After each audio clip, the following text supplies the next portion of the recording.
Hey Vivala, I'm Concepción. So when I was in 5th grade, I had a crush named Tony. And I remember when we graduated 5th grade, at the end of the year, everyone sort of took each other's yearbooks to sign them, and I was so excited when Tony took mine. And when I got home, I flipped right to the page where he had signed to see what he had written. Imagine my surprise when I turned to the page and all it says is, nice hair. I mean, I was so disappointed because 10-year-old me didn't think I had nice hair. I know that there are other Latinas out there that are going through the same thing and that are really working hard to try to accept their natural beauty and their natural hair. So I brought in my friend Leslie so she could tell me her hair story and talk to us about how she overcame those negative attitudes. So start by telling me how you felt about your hair when you were younger. What I mostly remember of my, little Leslie and her hair was that it was relaxed for most of my life. So I think in Dominican culture, getting a relaxer is kind of like a milestone of like going to young womanhood. Yeah. So when you turn 15, you got a relaxer. For me, that happened a lot earlier because my mom did not want to deal with my hair and with detangling it. And so I remember when I was younger, she would sit on a chair and I would sit at her knees and she would be detangling my hair, and it was such a painful process. Like I would just be crying, be yelling. I remember I would run away from her. I would run into my room and lock the door, which is not acceptable. And I remember I've seen pictures of myself pre-relaxer, and my hair was just really long, really strong and healthy looking.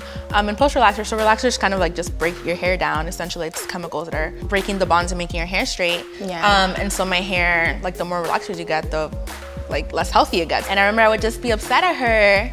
Why didn't you wait longer for me to get a relaxer so my hair could at least look better now? Did she ever say, para pelo bueno hay que aguantar jalones? Yeah, she will always be say that to me. yeah, if you want beautiful hair, you gotta sit through the pain, essentially.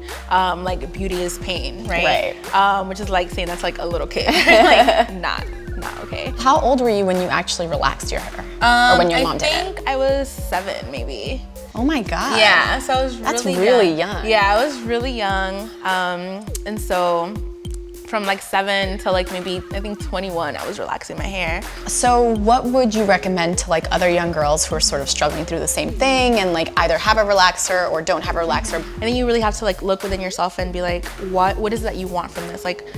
How can you really come into yourself and into your identity, into your womanhood, and really just look at yourself as that guiding light versus looking at other people's comments. And you work for the Sadie Nash Leadership Project. You're a program coordinator, right? And so you work with a lot of young women to develop leadership skills and sort of empower them. So do you ever feel the subject of hair comes up? Do you feel that's a hang up for them? So here's the thing, so at Sadie Nash we have, in our values and philosophies, we actually have a guideline, which is that we don't comment on young women's appearance, especially when we're in groups. I think a lot of that is because, when we think about what women bring to the table, it's really wrapped up in beauty, right? It's wrapped up in whether you look good enough, whether you don't look good. So I think even if it's a positive comment that we say to a young woman, it might be oh, so you get that validation from your looks. Yeah. But then maybe the girl next to her might be wait, why don't I get that? Or the next day she's wait, yesterday she said I looked pretty, but today she didn't. Do I not look pretty today? Yeah. Stop apologizing to the hairdresser because she shouldn't